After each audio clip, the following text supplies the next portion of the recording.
¿Qué tal? ¿Cómo están? Tengan ustedes muy buenas noches. Bienvenidos a esta nueva edición de Fuego Cruzado.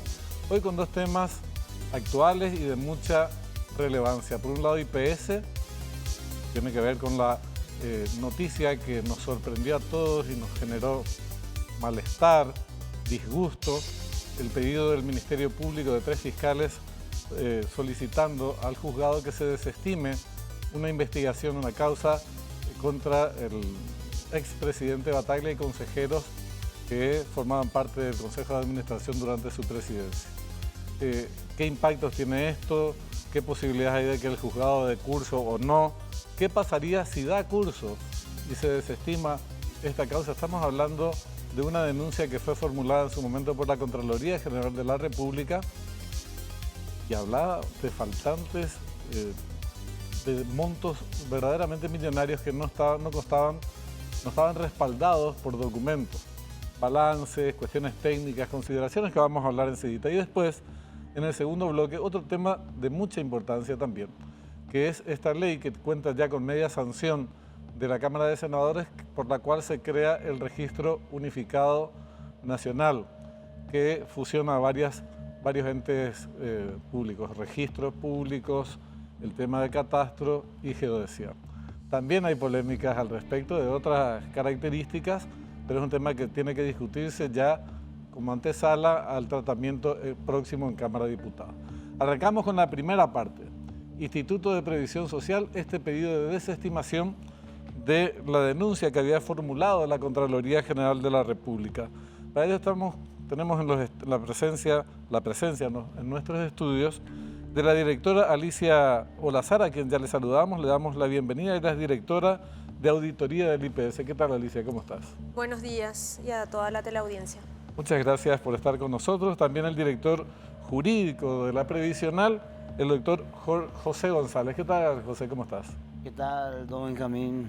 Un placer estar acá nuevamente en tu programa. Un saludo a la audiencia y estamos acá a las órdenes. En realidad estamos también un poco sorprendido por la actitud prematura del Ministerio Público, que ha presentado una desestimación. Nosotros considerábamos que estaban dadas las condiciones para que el Ministerio Público formule imputación no solamente contra las autoridades pasadas del instituto, sino también con aquellas personas que ejercieron cargo de gerentes, directores, que eran las personas técnicas en realidad que cometieron ese perjuicio patrimonial, siendo la Contraloría el ente regulador y contralor por excelencia de hacer las observaciones en la administración pública. Como consecuencia de eso, nosotros contratamos una auditoría externa. La auditoría externa encontró nuevos hallazgos y irregularidades, además de lo señalado en el reporte 53 de la Contraloría. Como consecuencia de eso, hemos presentado ante el Ministerio Público y nuevamente a la Contraloría para que la Contraloría se expida sobre esos nuevos hallazgos. También queda pendiente por parte acá de la auditora un trabajo para deslindar responsabilidades y para cuantificar el perjuicio que causaron también a nosotros y determinar quiénes son las personas responsables de ese perjuicio patrimonial que le causaron a la institución. El Ministerio Público estaba en conocimiento de esa situación. Yo creo que tenía que haber esperado el trabajo de la auditora interna, como así también el trabajo del auditor externo, que es perito con matrícula de la Corte Suprema de Justicia, que tiene también que concluir su trabajo.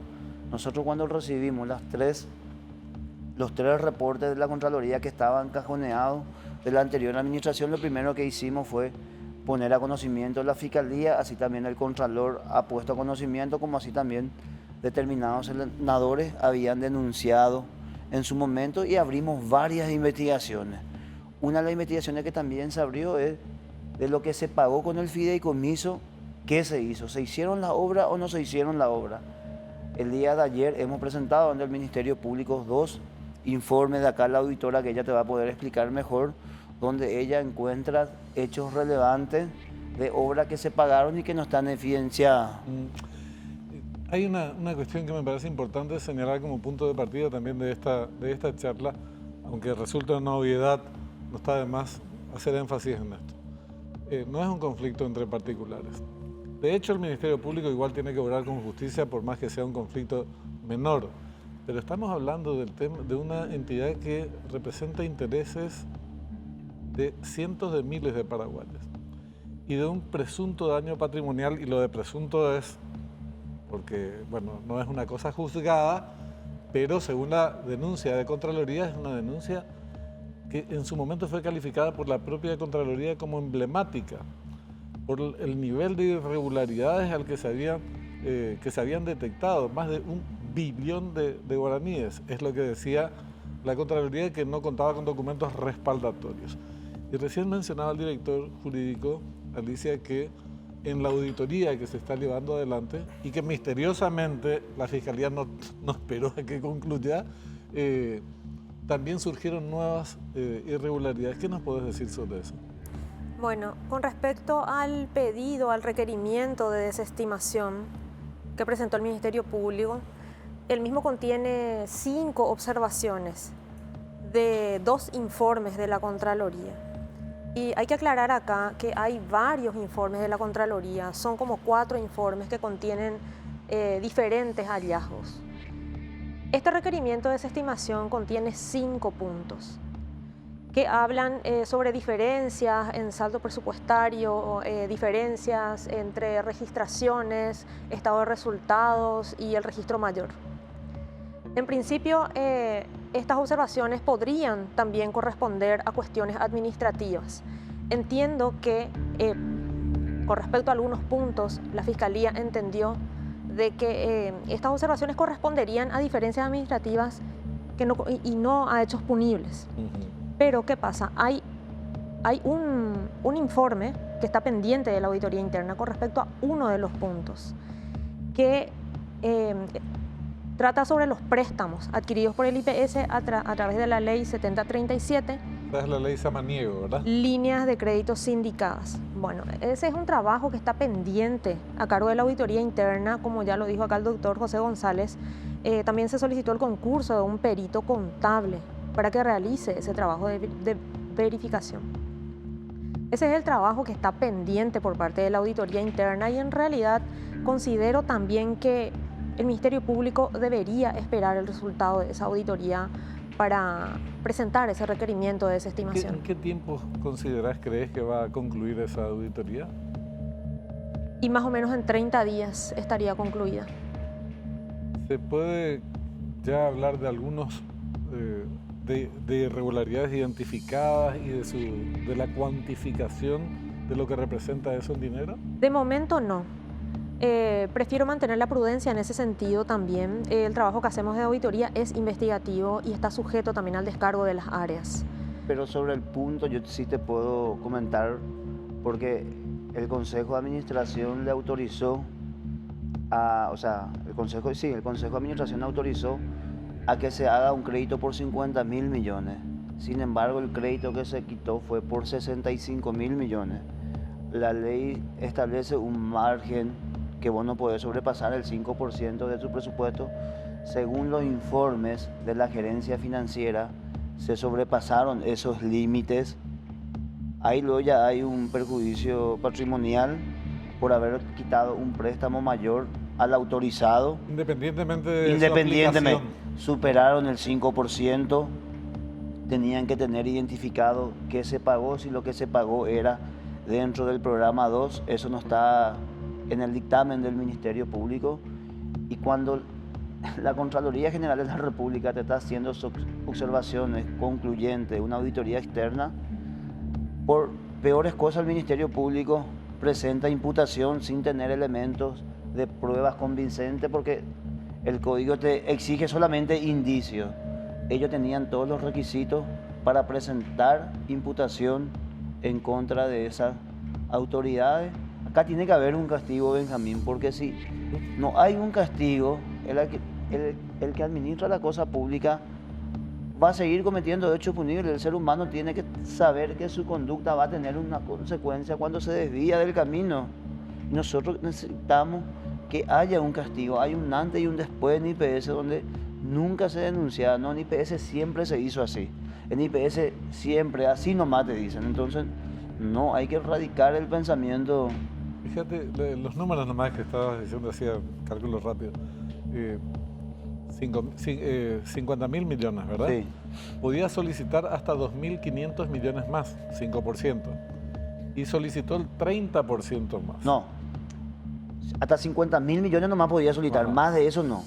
Lo que te dice la ley Samaniego en uno de los artículos también, vos no podés superar el 5% de tu presupuesto, y ese 65.000 superaba. Encima, primero hicieron un crédito, cancelaron un crédito y volvieron a quitar otro crédito. O sea, son varios hechos irregulares. Ese crédito no impactaron ni siquiera en el presupuesto. En el presupuesto, porque se quitó a fin de año, no era la época donde vos podías conseguir una reprogramación presupuestaria o una ampliación presupuestaria. Por eso también una de las observaciones era saldo inicial de caja con informaciones que no eran la correcta, ni siquiera en el siguiente presupuesto impactaron ellos. Eso fue otra de las observaciones que le hizo la Contraloría. Entonces ellos tenían que haber expedidose sobre esos puntos y esperar el informe de la auditoría para concluir su investigación. Aquellos préstamos, en teoría, según mandaba la ley, establecía era para pagar deudas principalmente con las farmacéuticas. ¿Se sabe de la aplicación del destino de aquellos fondos? ¿De estos préstamos en particular? Bueno, lo que nosotros como auditoría estamos verificando y ya hemos emitido también el resultado, corresponde a las verificaciones de las obras pagadas con fondo del fideicomiso. Ajá. Que es, no tiene que ver con esta cuestión de aparte. Y con respecto a lo que estaba diciendo acá el doctor, en realidad hay cuestiones contables conexas. La auditoría tiene abiertas varias auditorías que se están llevando adelante que son conexas. Con respecto a saldos iniciales de caja, tenemos ya evidencias preliminares de que fue en ese momento en que se produjo ya la primera irregularidad que desencadenó en otros desaciertos al momento de solicitar la línea de crédito sindicada mediante la ley Samaniego. Pero saldo inicial de caja es algo que no está entre los puntos del requerimiento de desestimación que hizo el Ministerio Público. Sin embargo, van conexos. Eventualmente nosotros podemos emitir el informe en 30 días y si se exponen en irregularidades, entiendo también, y acá el doctor José González va a explicar mejor, que ese informe puede ser presentado como hechos nuevos posteriormente para la reapertura de la causa en el eventual caso de que ese requerimiento de desestimación sea aprobado. ¿Cuál es tu percepción, José, respecto de lo que va a decir el juzgado, el juez? Nosotros confiamos en el juez penal de garantía que dé trámite de oposición, agotar la instancia, ver si los fiscales se ratifican o rectifican. Esperemos que se rectifiquen y con su defecto que vaya a Fiscalía General y ahí Fiscalía General revierta la situación y rectifique, o si no, esperar que resuelva el juez y en caso que haga lugar, impugnar la decisión del juez y que vaya a Cámara de Apelaciones, o esperar los resultados de las auditorías, porque ellos tenían que haberse expedido también si lo que se pagó con ese crédito fue el programa de salud en su totalidad o si hay pagos que no competen también al programa de salud, porque esa ley te exige que vos hagas un determinado fin. Entonces, falta componentes necesarios, elementos de prueba que le hagan tener una certeza positiva al Ministerio Público. No, acá no hay hecho punible, pero no un dictamen ambiguo que no respondan los puntos cuestionados por la Contraloría, porque todos esos puntos merecen ser respondidos por el Ministerio Público. Nosotros no somos abogados, obviamente, con los compañeros que estamos desarrollando distintos programas en GEN, en las 970 nos llamó muchísimo la atención. Una cuestión de lógica, no de conocimiento jurídico, en el sentido de que se trata de un tema que la Contraloría hace la denuncia, considera emblemático y antes de que se recopile toda la información, incluyendo la auditoría interna del IPS, sale y solicita la desestimación y diciendo acá no pasó nada. Sin auditoría contable por parte del Ministerio Público. ¿Perdón?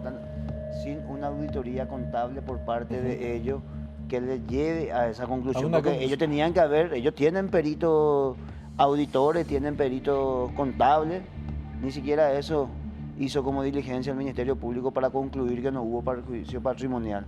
Verdaderamente sorprendente. Entonces uno puede presumir, no hace falta ser muy mal pensado, que hay otros intereses destinados a blanquear a Bataglia, a los consejeros de la época. Si no, la investigación tendría que seguir su curso. Repito, se trata de una entidad que representa intereses de muchísimos paraguayos. Entonces hay que ser doblemente celoso a la hora de investigar estas causas y además después en el juicio se develará, las partes tienen derecho a ejercer su defensa. ¿Cómo sigue esto? Decías, la auditoría va a llevar más o menos un mes. ¿Qué tipo de conclusiones es la que arriba una auditoría de esta naturaleza, Alicia? Bueno, y sería para corroborar o descartar faltas administrativas o eventualmente también la comisión de hechos punibles. Nosotros lo que hacemos es elaborar un informe, en este caso, que le sirva al Ministerio Público también para elevar sus conclusiones. Te quería preguntar eso, lo hablamos en la radio el otro día también, José. ¿Por qué el IPS no es parte de esta causa o de estas causas?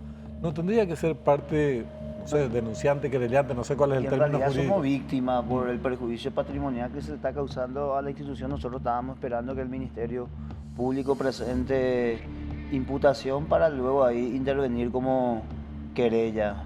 Pero ¿Y a la luz de estos sorpresa, hechos? Sí, la verdad, nosotros constantemente le estamos solicitando al Ministerio Público diligencia, ofreciendo elementos de prueba, demostrando de qué forma fue descalzado el fideicomiso, de qué forma esta línea de crédito también fue descalzada. Toda la información nosotros le proveímos, es más, le comunicamos que hay una auditoría pendiente de conclusión. Entonces nos sorprendió, la verdad que nos quedamos sorprendidos, sin palabras, y esperamos que esto pueda ser revertido, que el juez penal de garantía le dé trámite de oposición, aplique el 314 del Código Procesal Penal y bueno, esta causa pueda ser recausada. ¿Y esto qué te Y decía? también instarle al jurado de enjuiciamiento de magistrado para que intervenga de oficio. Algo pasó acá, ¿verdad? Sí. Repito, Debería de no es una intervenir el cuestión de ser mal jurado pensado, pero... de enjuiciamiento, porque acá están los bienes del Estado. Si bien IPS es un ente autónomo y autárquico, está en juego los bienes de lo asegurado, el perjuicio Claro. patrimonial es considerable, entonces debería de intervenir el jurado de enjuiciamiento de magistrado. ¿Qué entidad fantástica es el IPS? Porque históricamente fue considerado un botín de guerra por distintas administraciones. Esto que estamos conversando, obviamente yo no quiero que ellos asuman la responsabilidad de decirlo, forma parte de esa tradicional política de saqueo a la que fue sometida la previsional, que sobrevivió. Pero nadie termina sobreviviendo después si los ataques continúan. Por eso es importante este corte que decía recién José González, el director jurídico, de decir, el que siga metiendo la mano en la lata va a tener que pagar las consecuencias de sus actos, ¿verdad? Va a tener que asumir las responsabilidades. Hay una idea, ¿te animás a decir más o menos en líneas generales el daño patrimonial, a qué suma ascendería? La Contraloría hablaba de más de 1 billón de guaraníes. Ese es uno de los reportes. En uno de los casos, exacto. También nosotros, como te dije ayer, en uno lo presentamos, nosotros pedimos, como consecuencia de eso, abrimos varias investigaciones, Benjamín. Abrimos la investigación de todo lo que se pagó con el fideicomiso, porque el fideicomiso fue descalzado financieramente en IPS, se constituyó para 4 hospitales. Hoy en día uno de los hospitales ni siquiera se avanzó un 10%. Tenemos 2 demandas de arbitraje del Hospital Ingavi por no haber pagado el Hospital Ingavi, y eso estaba presupuestado dentro del fideicomiso. O sea, se hizo la Tenemos obra, pero quedan no se deudas pagó. pendientes. El fondo de reparo no se devolvió, tenemos policlínica que no se pagó, otra demanda de arbitraje que ahora nos están demandando no solamente el capital, sino también intereses, y nosotros tenemos que responsabilizarle a estas personas. De las 45 licitaciones que se pagaron con el fideicomiso, 2 ya fueron concluidas por la auditoría, en 2 ya se encontró una diferencia de 1.600 millones ahora se está auditando una tercera licitación de las 45. En un informe preliminar ya hay hallazgo de más de 1.700 millones de obras que supuestamente se hicieron, pero que no están en evidencia. Vos te vas a buscar el cielo raso y no existe, pero sin embargo hay factura de que se pagó ese cielo raso. Imagínate, por darte un ejemplo. Más de 3.000 millones. Sí. Sobre 41 licitaciones. 45 licitaciones. 45 licitaciones. Y esos son solamente las que se pagaron con el fideicomiso, porque también el Consejo de Administración amplió la investigación a todas aquellas licitaciones que se hayan pagado por el flujo de caja normal, que no sea solamente por el fondo propio, que no sea solamente el fideicomiso. A medida que levantar la alfombra, sale más gas. O sea, por ahora sería irresponsable cuantificar porque te podés hoy quedar en muy día corto, no, ¿verdad? Cortísimo no debo de quedar. Qué horror. ¿Las responsabilidades penales son las mismas las del presidente que las los miembros del Consejo de Administración?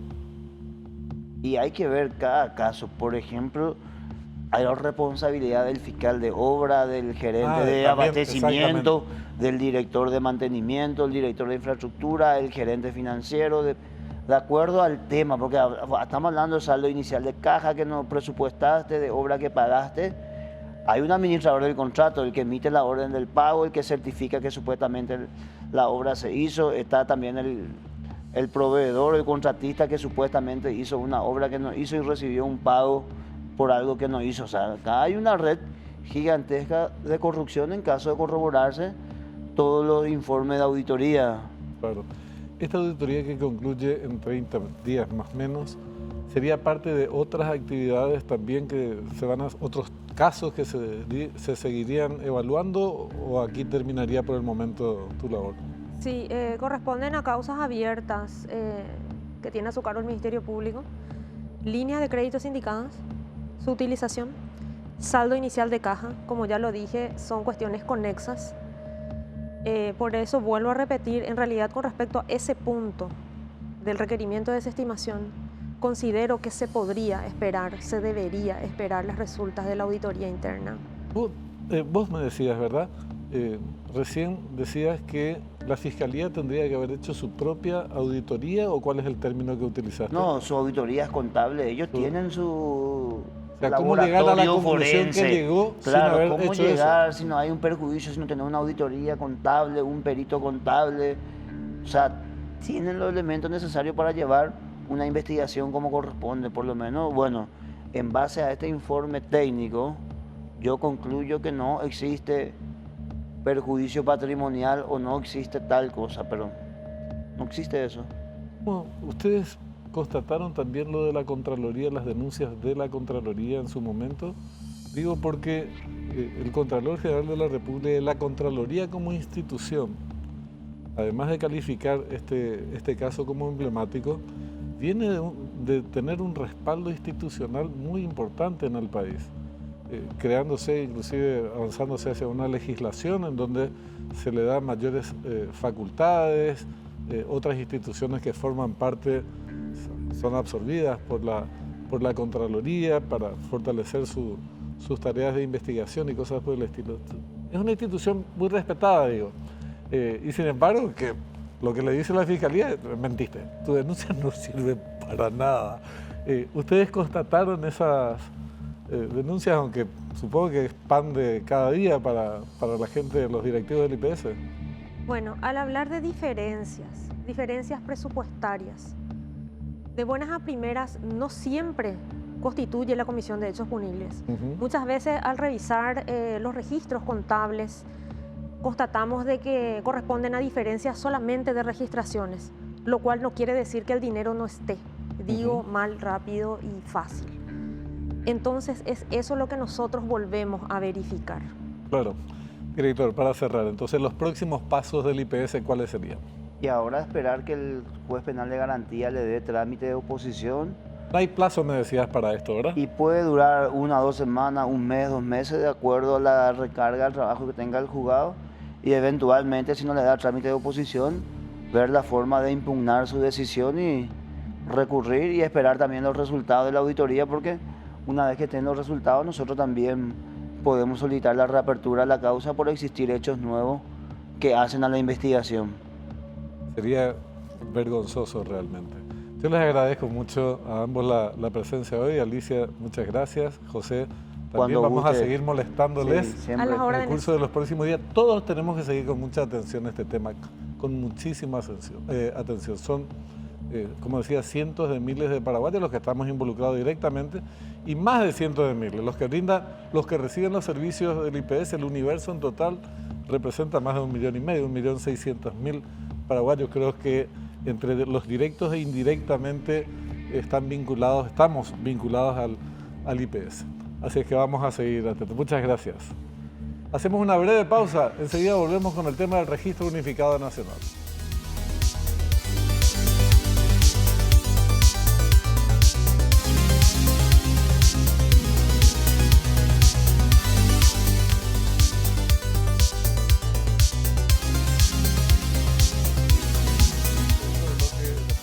Tal como habíamos anunciado al inicio del programa, ahora vamos a meternos en el tema del Registro Unificado Nacional, un tema de mucha relevancia, genera polémicas, ya tiene media sanción de Cámara de Senadores, va a ser tratado próximamente en Cámara de Diputados, casi un código, es una ley muy extensa mediante la cual se unifican varias reparticiones públicas, catastro, dirección pública, registros públicos, geodesia, y esto ya fue en distintos momentos del pasado motivo de discusión, hubo proyectos que finalmente no se concretaron, este sí está avanzando en esa dirección y tiene la resistencia de algunos actores de la vida nacional. El caso del Colegio de Abogados es uno de ellos. Hay más voces críticas en este tema. Para hablar de la cuestión estamos con el presidente del Colegio de Escribanos, Gustavo Benítez, con quien ya hablamos días atrás y queremos profundizar esta charla. Buenas noches, Gustavo, ¿cómo estás? Buenas noches, con mucho gusto respondiendo a tu invitación Muy amable. para explayarnos un poquito sobre este proyecto tan polémico. Tan polémico. Sí. Ya hubo proyectos anteriores. ¿Quién es el padre de la criatura? Suena medio tierno nomás decir padre de la criatura, pero sí. para algunos no es precisamente una criatura lo que está engendrándose. Pero, ¿de dónde parte la iniciativa y una breve historia, digamos, muy acotada, solamente Sí. para que se ubique la audiencia? Pero vos te referís a este último proyecto. Este último ¿verdad? proyecto Bueno. y sus antecedentes, que hubo Sí. otros dos. Sí, bueno, acá este es un tema que toda la vida hemos perseguido, querido y no concretado hasta el momento. Existe la necesidad imperiosa de solucionar un problema creado por la misma institución encargada de solucionar el problema. Este proyecto, nosotros estuvimos trabajando con el doctor Enrique Riera sobre un proyecto consensuado, en el sentido de que compartieron con nosotros la elaboración del proyecto de ley, pero tenía un solo problema, que era que esta nueva institución iba a estar a cargo del Poder Ejecutivo, como si ese proyecto, cómo corresponde realmente.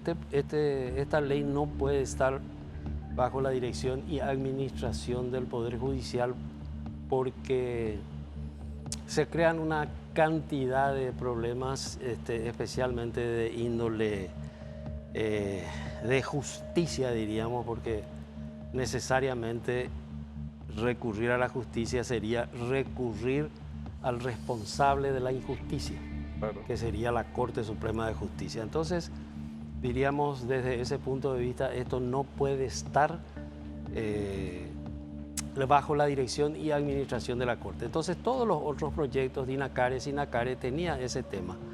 Llegaba el momento en que se tenía que acordar con la Corte y la Corte Suprema de Justicia se negaba sistemáticamente a ceder la recaudación de las tasas judiciales por el sencillo hecho de que eso era un ingreso muy, pero muy importante. ¿Qué tan importante, Gustavo? Y mira, ¿Se puede cuantificar eso? Cifras actuales no tenemos, pero son cifras millonarias en dólares la recaudación. Te podés imaginar que en este proyecto de ley se le asigna a la Corte el 60% de lo recaudado para poder sostener la infraestructura del Poder Judicial. Te podés imaginar lo importante que es.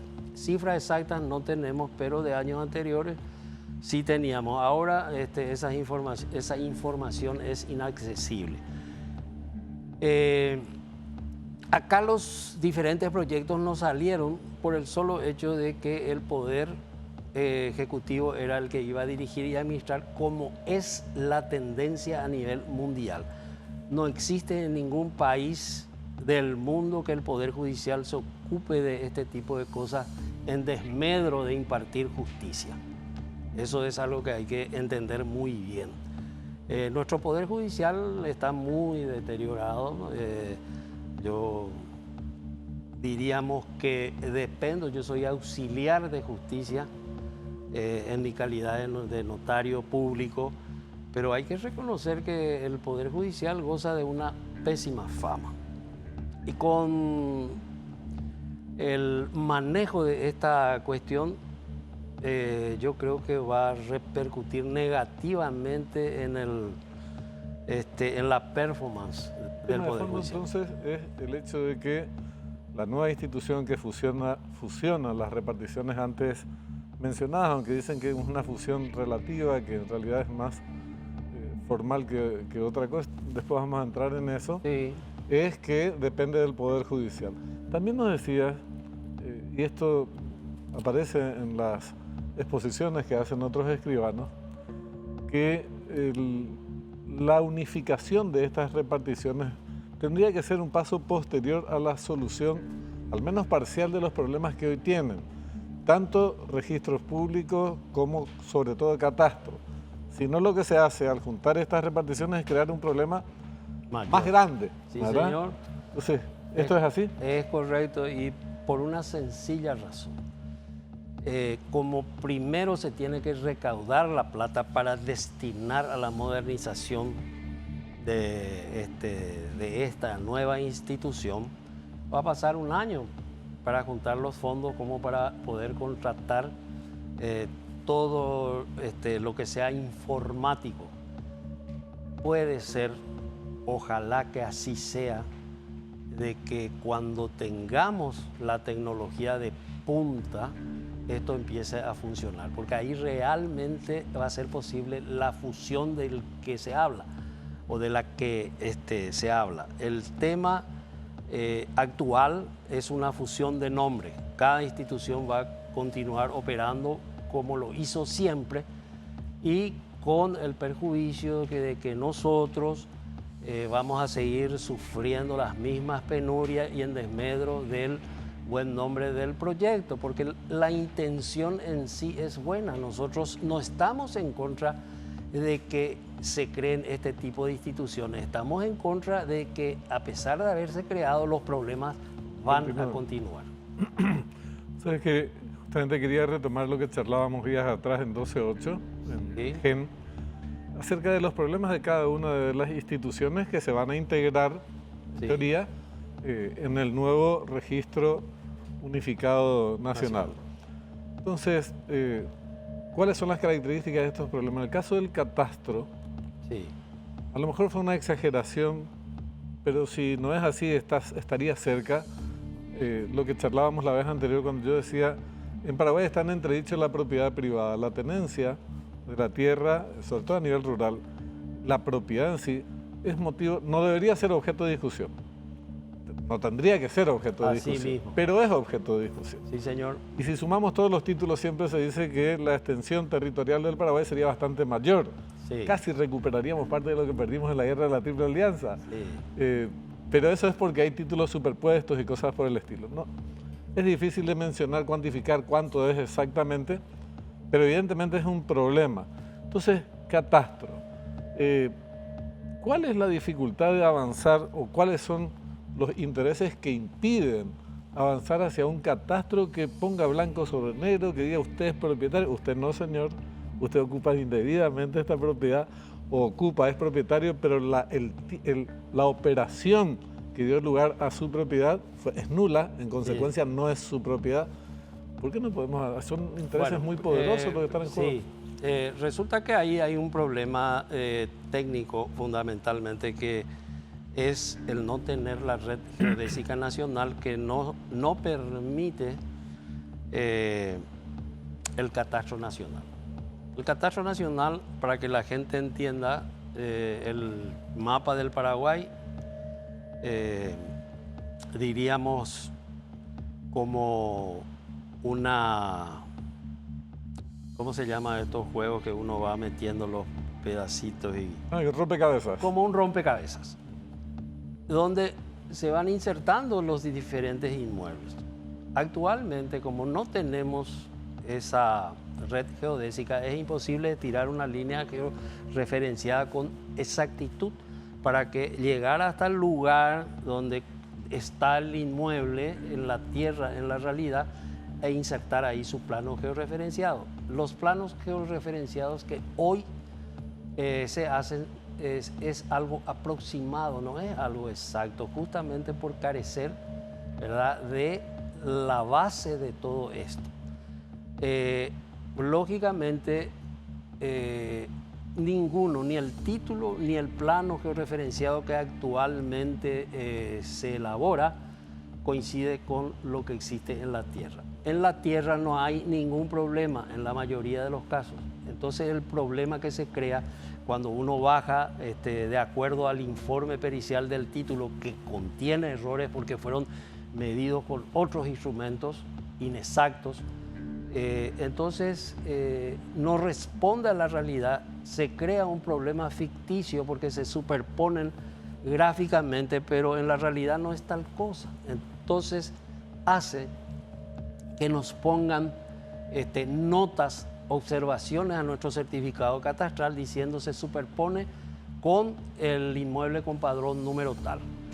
Eso es la sentencia de muerte para una persona que quiere tomar un crédito. Esto ha traído un perjuicio enorme a la administración pública, a la recaudación pública, por el hecho de que los bancos financieros, todos los entes relativos a la financiación, especialmente de la producción, se niegan terminantemente a otorgar el crédito a un inmueble que va a garantizar y que tiene ese tipo de observaciones totalmente falsas. Entonces es un problema creado por el Estado paraguayo, es un problema creado por la institución llamada catastro. Vivimos así porque es gente que no entiende explicaciones, y si entiende le importa un rábano lo que uno le plantea, ¿verdad? Pero también hay cuestiones, presumo, seré tu opinión, cuestiones políticas e intereses económicos, porque hay propiedades en nuestro país que son irregulares.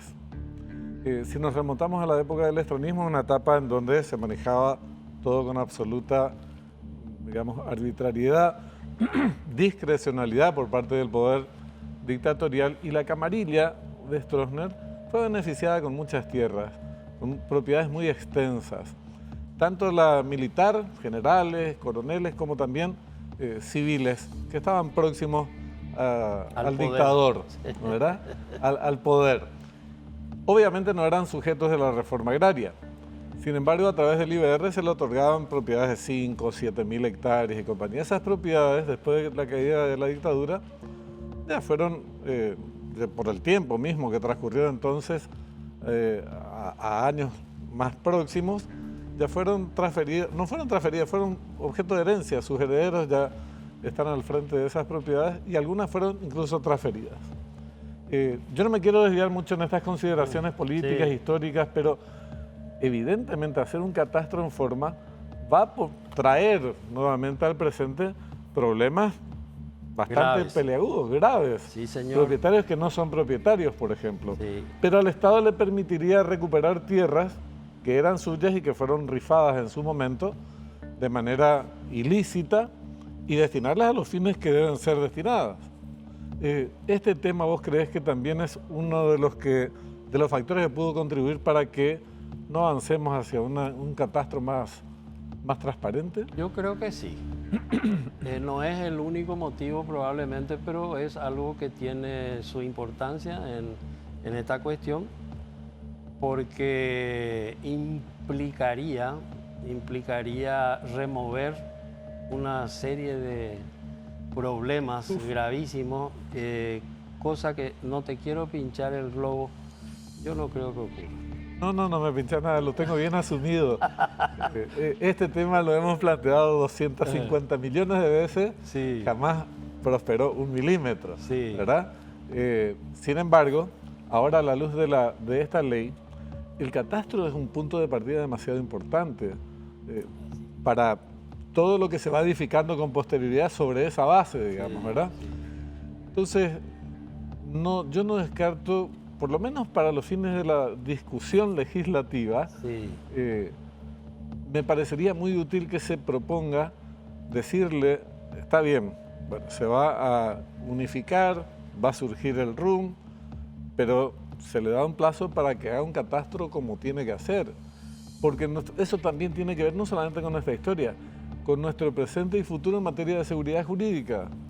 Tanto se habla de que queremos acceder al grado de inversión, que esto y aquello, accedimos por una calificadora, nos faltan otras dos o una más cuanto menos, y decimos siempre que uno de los problemas es la inseguridad jurídica en Paraguay. Bueno, este es el punto de partida. Este es el punto de partida. Entonces no se le puede decir, famoso como la Constitución, ¿verdad? Sí. Las declaraciones finales que se hace al término de la ley, Sí. de su texto. El RUN tiene un plazo X de tiempo para llevar adelante un nuevo sistema de catastro en el territorio, no solamente los mecanismos que piensan implementar en este momento, sino desarrollar un nuevo catastro a nivel país. No se puede sugerir eso. Yo creo que se le pondría en una situación que los legisladores, ¿por qué se opondrían? Bueno, yo te comento que fueron los legisladores los que aceptaron nuestra propuesta de ponerle plazo, de insertar un artículo a los efectos de que se inicie esa red geodésica, ¿verdad? Porque el proyecto en sí que vino del Poder Ejecutivo y del Poder Judicial no contaba con eso. Nosotros conseguimos, ¿verdad? Porque le hicimos la advertencia que sin eso esa ley no iba a funcionar nunca. Ahora, después de que insertaron la obligación de realizar la red geodésica a cargo del Ministerio de Defensa, a su vez ayudado por el Instituto Geográfico Militar, eso se va a hacer. Entonces hay una esperanza de que esto alguna vez solucione cuando tengamos tecnología. Pero después de tener todas las solucionados los problemas técnicos, viene el problema político. Así es. Donde muchísima gente no está interesada en que esto se revise. Y es pero tan grande el círculo, ¿verdad?, que abarca tantas familias, tantos, ¿cómo te iba a decir?, gente que recibió ese tipo de prebendas que nos toca a todos. Si no nos toca personalmente, le toca a nuestros parientes esto, lo otro. Entonces, Amigo vecino. Amigos, vecinos, y yo te digo que lo veo muy difícil, pero tenés razón. Eso es uno de los problemas más graves que impiden el sinceramiento de este problema. Pero va a llegar un día, no sé, cuando desaparezcamos todos los de esta generación. Claro, alguna generación y cuando más ya honesta. Cuando ya no haya memoria sobre esta cuestión, puede ser que se sincere. Pero yo por el momento no creo, porque los parlamentarios que están ahí están todos con sus amigos, sus familiares, y bien, es un poco difícil. Es difícil, pero fíjense una cosa, las consecuencias prácticas, digo, Sí, además de institucionalizar lo ilegal, así mismo. además de eso, en el presente el Estado no sabe de qué tierras dispone. ¿Cuánta tierra? ¿Propietario de qué es? A raíz de eso, digo con conocimiento de causa y en forma documental. Uno de los efectos prácticos que el INDER, para resolver algunas cuestiones, desarrollar algunos asentamientos, tiene que comprar tierras. Comprar. O sea, el Estado no tiene tierras, compra tierra. Esa tierra la pagamos todos. Sin embargo, hay muchas tierras del Estado que están en poder indebidamente de otras personas. Y a raíz de eso nosotros tenemos que pagar para que el INDER, que es un capítulo por separado, Sí. tenga que adquirir propiedades a los fines de desarrollar determinados asentamientos. Una de las consecuencias prácticas, nos sale dinero a todos los paraguayos esta situación de ilegalidad institucional en la que se encuentran muchas propiedades que no quieren sus propietarios, obviamente, y sus amigos, sus vecinos y demás familiares, que se transparente. Así mismo. Yo te digo, Benjamín, lo siguiente. Eso de que no sabe cuánta tierra tiene, yo tengo mis dudas. El INDER sabe perfectamente quién es dueño de esta parcela, eso, lo otro. Sí. Y ellos hacen el mito de que no sabemos qué tierra tiene el Estado paraguayo porque ellos no quieren que se sepa. Esa información lo manejan ellos exclusivamente y disponen de la tierra, ¿verdad?, del Estado paraguayo como si fuera propia. Eso es una mafia organizada que viene hace muchísimos años.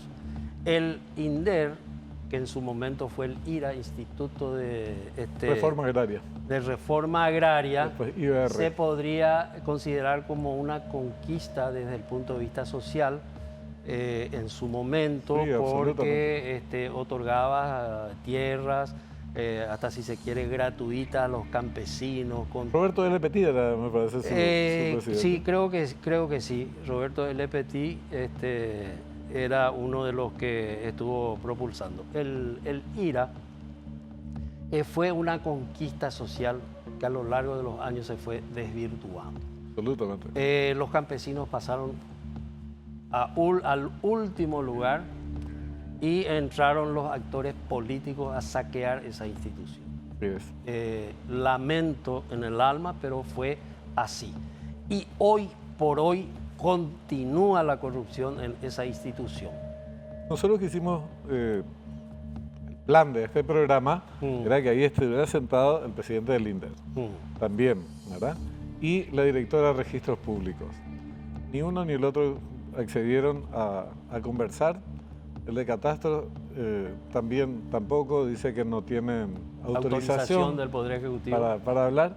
En conclusión, los protagonistas de esta historia no dan la cara y tendrían que hacerlo. En el caso del INDER tampoco formó parte de este proceso, ¿verdad? Y tenía que haber estado dentro, porque vos no podés sincerar las tierras, el problema de las tierras, si es que no lo metés al INDER, porque el INDER te tiene que proporcionar una serie de datos que hacen al catastro. Y este señor economista, Francisco Ruiz Díaz, es el cerebro de la descomposición del Servicio Nacional de Catastro, porque viene, se hace cargo de la dirección y empieza a quitar resoluciones y resoluciones. Vos sabés que el catastro es una creación por decreto del Poder Ejecutivo, no tiene carta orgánica, no tiene nada. Entonces él dirigió y gobernó esa institución con resoluciones por sí y ante sí, ¿verdad? Y lógicamente le pasaron una serie de cosas en la cabeza que empezó a crear este problema, ¿verdad? Y se lo premia, después del fracaso total de su administración como director del Servicio Nacional de Catastro, se lo premia como presidente del INDER. Ahí va a ir a armar otro desastre. No va a pasar mucho tiempo que va a explotar eso, porque primero que es un hombre que no entiende razones, ¿verdad? Uno le puede plantear mil cosas, él tiene metido en el cerebro algo y de ahí no lo quitas. Yo le advierto ya al gobierno, porque es muy amigo del presidente Santiago Peña, ese señor. ¿Cómo se llama? Francisco Ruiz Díaz, de profesión economista. va a crear problemas, serios problemas ahí si es que continúa. Hay que sacarlo de ahí y llevarlo al cuarto oscuro a ese señor y que nadie lo vea más por una buena cantidad de años. Y él conoce la animadversión que le tenemos todos los notarios, por eso no aceptó venir acá. Y no va a aceptar porque no tiene cómo defender todo el daño que le causó, ¿verdad?, al Servicio Nacional de Catastro y por ende a todos los vinculados con eso y a la ciudadanía en general. Esto es obra de él. Esto no hubiese ocurrido si es que no se le hubiese metido en la cabeza de que había que hacer el Catastro Nacional con títulos que tenían problemas, con planos que no eran exactos y sin tener la red geodésica. O sea, esa fue la peor actuación a lo largo de todos estos años en el Servicio Nacional de Catastro. No hubiese querido entrar ni dar nombres, pero alguien lo tiene que decir. Alguien tiene que intentar de que las cosas mejoren. Este papel que yo estoy haciendo no es fácil para nada, porque uno se gana la animadversión de los actores involucrados en esta cuestión. Con certeza. Y creen que es una cuestión personal, toman como algo personal. Y ya que ellos están convencidos que es una cuestión personal, entonces yo también asumo que es personal y entonces doy nombre y apellido de los responsables de esta crisis que está viviendo el país. Una última cuestión, Gustavo. De hecho, vamos a seguir hablando porque esto va, como decíamos, a Cámara de Diputados. Algunos quieren aprobar a tambor batiente, pero probablemente prime un poco más de la razón, de raciocinio, y se pueda avanzar en un debate un poco más amplio. ¿Albergás alguna esperanza de que en diputados se introduzcan modificaciones planteadas por el Colegio de Escribanos, digo? No solo sobre temas de fondo, esto es probablemente difícil, que pase de nuevo del Poder Judicial al Ejecutivo, eso es poco probable, pero algunas otras propuestas de reforma, ¿crees que se podrían incorporar en diputados? Sí. Felizmente hay todavía gente entre los diputados oficialistas, entre diputados del mismo partido de gobierno y diputados de la oposición que son más conscientes que nuestros senadores. Yo vislumbro allá a lo lejos que vamos a lograr algunas modificaciones más para intentar mejorar. Yo lo que quiero que quede en claro es que nosotros queremos una institución que venga y solucione el problema. No es que estamos en contra de la institución, estamos en contra de cómo se organizó esto. Se manejó mal, la gente que tuvo a su cargo esta cuestión no sabe lo que es la política. La política es un juego de cintura, hay que saber acordar, hay que saber negociar, hay que saber consensuar, hay que saber ponerse de acuerdo, no sé, de mil formas le quiero explicar a la gente de que el que quiere imponer su criterio sin escuchar la opinión de los demás es un proyecto destinado al fracaso porque va a ser un problema de permanente conflicto entre la ciudadanía, sus intermediarios, que somos nosotros, ¿verdad? Y la gente que gobierna, ¿verdad? Y con las instituciones creadas por la gente que gobierna. Entonces, pero sí, creo en que la Cámara de Diputados va a mejorar sustancialmente este proyecto. Tengo fe en la juventud de mi país. La gente joven, no comprometida, nos va a dar la satisfacción de que este proyecto de ley mejore y mejore para el bien de la ciudadanía. Gustavo, muchísimas gracias por asistir al programa de hoy.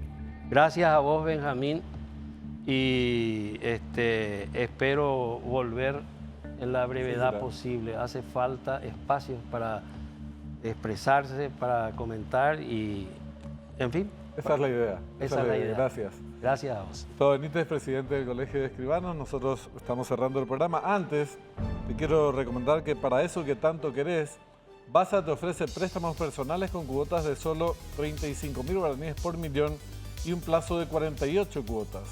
Si querés adquirir un teatro en casa, contar con uno de ellos para ver todos los partidos, renovar todo tu vestidor o pagar la tesis, contacta por llamada o WhatsApp al 021-618-7070 para más información. Repito, 021-618-7070. Basa, cuando quieras, estamos. Les agradecemos por haber compartido con nosotros estos minutos. Nos reencontramos el próximo domingo siempre a las 21 horas. Hasta entonces.